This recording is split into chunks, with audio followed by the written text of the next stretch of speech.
I think a lot of Indonesian startups, or at least the ones that we go through, are very excited or too early on raising a very high stage of funds.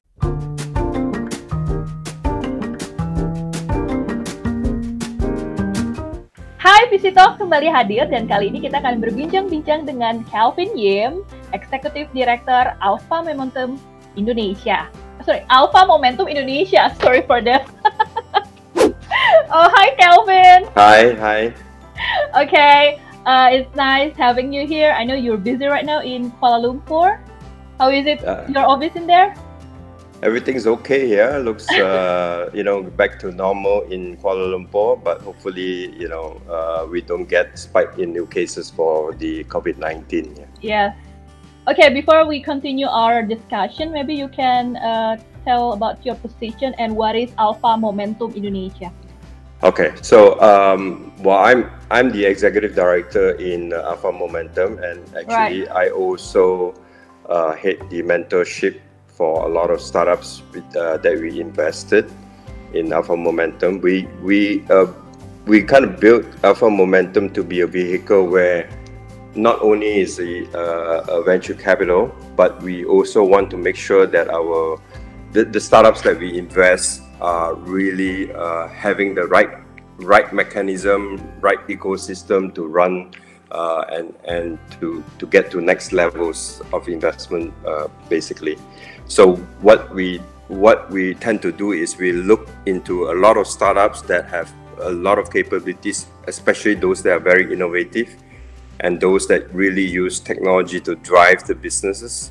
And some of these startups that we invest is very diverse. There's no specific industry, but we look at obviously the startups, whether they have this capability to grow within Indonesia or even outside of Indonesia. So that's pretty much Alpha Momentum. Where I come from, basically, is to lead some of these startups, and we guide them as well as invest into them. And in most cases, we actually do partnering with them on a larger scales, because behind the vehicle of Alpha Momentum is a very large IT conglomerate.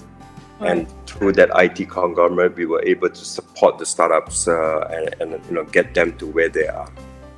So you've been doing this in Indonesia, and you also really familiar with startup in Malaysia, right? Correct. Maybe you can give us insight. What is the difference between Indonesian startup and Malaysia startup? I think overall the startups in Indonesia is a lot more active, and that's because Indonesia has a lot of unicorns, right? I mean, there's like 5 right now, and obviously a lot of interest have been garnered around these startups that have made it. The likes of Gojek, Traveloka, and Tokopedia, the likes of that. So it actually spurred a lot more interest around startups. Whereas in Malaysia, there's no unicorn. The one that is closest to it would be in Singapore. That's Grab. And I think the environment for Indonesia is very, very suitable just because of the population that Indonesia has, and the diverse portfolios on all the venture capitalists that went in and discovered startups in Indonesia. So by comparison, Indonesia is far ahead than Malaysia. Malaysia have a number of startups quite interesting. There's a lot out there, but not many would focus around the things that Indonesia focus. Actually every country has its own characteristics in terms of startups. Indonesia has primarily a very logistic-based type of startups. There are more of them, whereas Malaysia more geared towards fintech, right? Some in edutech, but not so much around logistic and all that, primarily because Malaysia, don't really require that kind of startup. So every country has its own characteristics, but I think Indonesia is very prime as a country to grow the startup environment. And no, that's where Alpha Momentum is also putting a lot of focus around Indonesia. We can and have the ability to also look outside Indonesia. But I think Indonesia itself has a lot of startups to even focus on. So that's a simple comparison between Indonesia and Malaysia. Is there any chance for Indonesian startups to expand in Malaysia, or? Absolutely. Okay. Absolutely. I mean, one of the key focus and for Alpha Momentum is also to see how the startups, even those that are, we didn't directly invest in, perhaps we can, kind of build a bridge across to see how we can bring them out of Indonesia. And Malaysia is very prime. I mean, it's neighbors. Yeah. Singapore, Malaysia, those are very prime area, and we speak almost the same language. Berbeda, but the same language almost. But the interesting part is that I think a lot of the businesses and the industries are very similar, right? Very, very similar. Therefore, there are huge capacity and probably a lot of opportunities for a lot of startups in Indonesia to actually cover Malaysia as well. You mentioned earlier that Indonesia a lot of logistic with focusing on logistic, on Malaysia is more on edutech and stuff like that. Is that the category that Alpha Momentum is aiming for, the edutech, or you just only agnostic as a VC? Not necessary, actually. That's why I said the portfolio that we have for startups are very diverse. I mean, we have from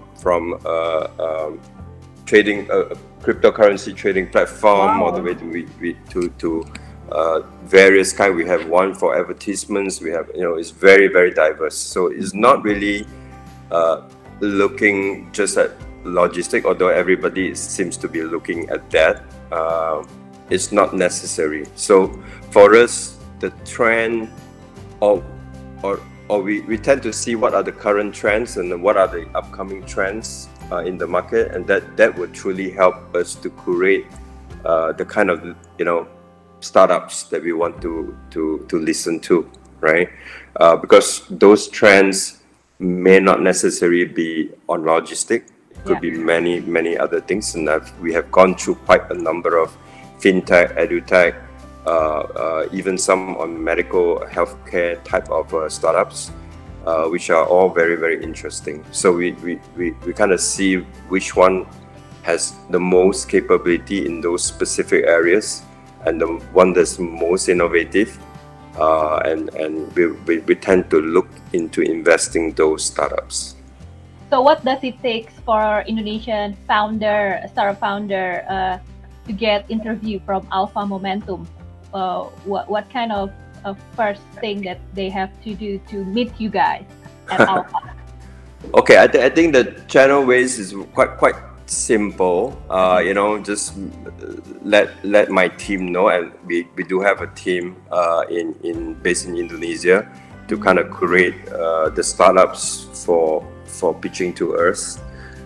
So I think the only way that you can do is simply inform us, what kind of startups that you guys are, how innovative you guys are looking to cover the market, in which specific industry, and what kind of problem that you trying to resolve,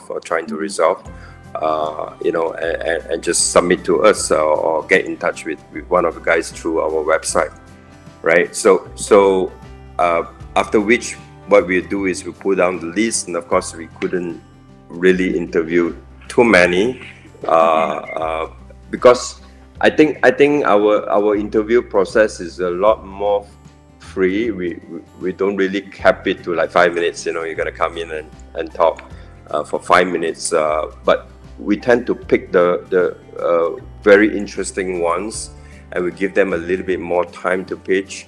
But overall, we just want to hear the gist of it and want to have a good feel of the ideas, and actually a great look into the founders. The founders are very important to us. Co-founders and founders are equally very important, and if you're coming in to pitch, and hopefully we get to see them and not just only one person, right? Perhaps the co-founders and founders together, and that would determine, whether we are interested or not. But it's quite easy to submit your name, obviously, for us to curate the list. Then obviously I leave it up to my team, because we have identified certain criteria and stuff like that. Was what I mentioned, right? The innovation, the technology that you guys may be using, the problem area, and the trends that you're trying to cover. Those are important aspects to get you nominated to pitch to us. So what stage are you aiming for? Is it the first stage or the later stage? Actually, we are very diverse again. Okay. We don't have. Actually, the whole idea for Alpha Momentum, from our point of view, is because we are kind of like a corporate venture capital. Right. We're not really like the normal capital venture that you see, because we are more related to corporate, and our functionality behind the whole company is very technology based. But we don't have a specific funding level. Like actually, our startup portfolio is across the board. We have the initial ones, we have the later stages. Really depends on where you are when you come in to pitch, and in which area that you're looking at, that you are probably in which stage you are in, and if you are interested, we will get the kind of funds to invest in. So there's no particular stage. That's good news, right? I mean, yeah, it's absolutely a larger chance for startups to propose, right? Correct. Okay, so during this pandemic, there's a lot of startups that have to be shut down because they cannot afford to pay the salary. They can continue the business. As a VC, what kind of support that you are giving to your portfolio other than funding? Other than funding, obviously, a lot of support goes into seeing how their operations will run. Right. As of currently, and see where cost measures and cost cutting initiatives can be run across the board, and really seeing which area of importance they need to pay attention to. Obviously, survival is the game for a lot of startups today, right, during this pandemic. But I do believe that if they have a very solid foundation put in place, and a very solid way to cover the market without face-to-face engagement, and that's where company startups will enable technology, right? If they use the technology to really cover the market well, and I think that they have a very good chance to survive. If they start off their journey with a small amount of fund but with a lot of head counts, then that would be a big problem. And therefore that they have to go through some kind of cost-cutting measures to ensure that they can survive through this pandemic and start again.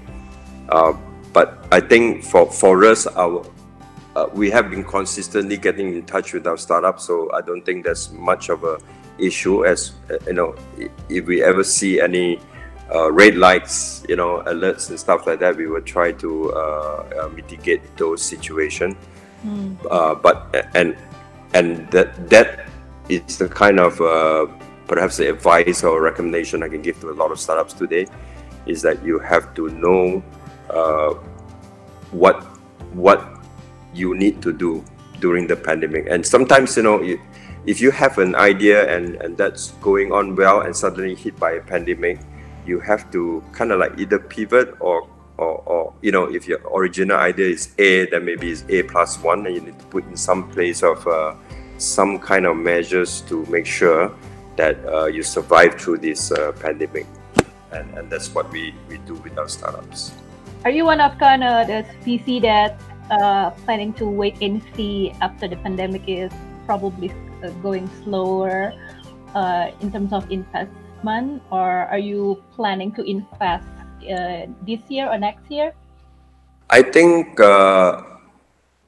we are, as a VC or a corporate VC, we are actually quite picky. Okay, so that's good, quite right? picky. Yeah, it's good. It's good. Yeah. And therefore, I don't think that momentum has changed. Okay. So we're still going through startups and see which one, you know, and out of many startups that we go through, maybe one or two will be quite interesting. So, you know, it's a very long process to get the right startup. Okay. From our end. So therefore, we are not stopping or we're not waiting or whatever. We still go through that process, right? And I think the startup scene, even though there is COVID-19, there are many opportunities as well arise from this COVID-19. If a lot of existing startups know how to change their game and know how to change the market segmentation and coverage, and I think they can still go through with a lot of opportunity at hand. So I don't think it's a setback. Okay. It is definitely there is a crisis, but you can, if you have the right ideas and mind, you can actually cover it with great opportunities in hand as well. Okay, last question. I want to know your opinion, your insight as a VC. What is the most biggest mistake? What is the mistake that Indonesian startup founder keep doing when it comes to fundraising game? In fundraising, I think a lot of Indonesian startups, or at least the ones that we go through, are very excited or too early on raising a very high stage of funds. Yeah, I mean, we have gone through a lot of startups who just, you know, came to us with a basic idea and an operation for a year plus, but demanding quite a high level of funds.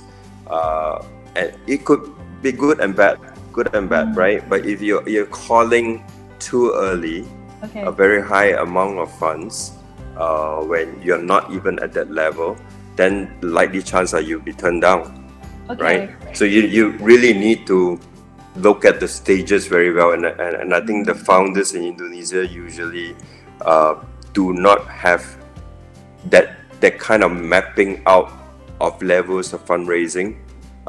Actually, from the very beginning on, you need to map out your journey, right? In terms of fundraising, you know, at initial stage, what kind of metrics you're going to put in, the objectives and goals that you need to meet before you go into the next level, and so forth. So if you actually plan ahead 3 or 4 steps in fundraising, and then put those objectives and goals in, so you know that when you hit onto that level, you can safely demand the kind of funds and what kind of funds that you will need in that next to get you to the next level. So a lot of startups do make that mistake, but clearly there are some startups that are very, very proper. They actually know what they're doing. But a lot of other startups just come in and say, you know what, I need this amount. I need it for development. I need it for, you know, headcounts. I need it, but did not really go to the process of, you know, trying to justify why you need that amount, and how are you going to utilize the amount to get you to the next level, right? Those are some of the, you know, some quirky mistakes that founders will make, but generally there are a lot of startups who are very, very good at that.